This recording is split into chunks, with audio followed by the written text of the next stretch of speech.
ta'aruf yang berkualiti tu macam mana?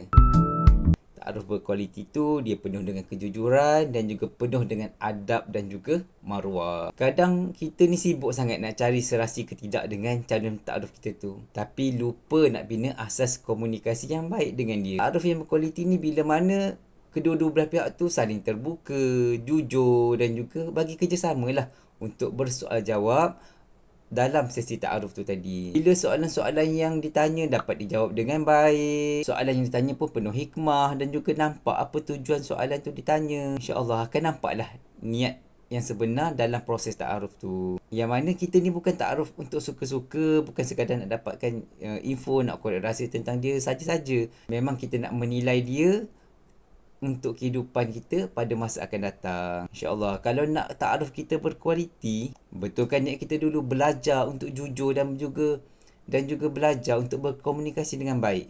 Kadang-kadang dua-dua dah baik dah, tapi dia gagal untuk berkomunikasi dengan baik sebabnya mungkin terlalu malu, terlalu segan untuk terbuka tentang perbincangan, ataupun mungkin terlalu introvert, tak berani nak menyuarakan pendapat apa semua. Kadang-kadang benda tu yang menjadikan komunikasi tu tak berkesan dan juga hubungan tu tak menjadi. InsyaAllah semoga Allah temukan anda dengan jodoh yang terbaik, boleh menerima diri anda.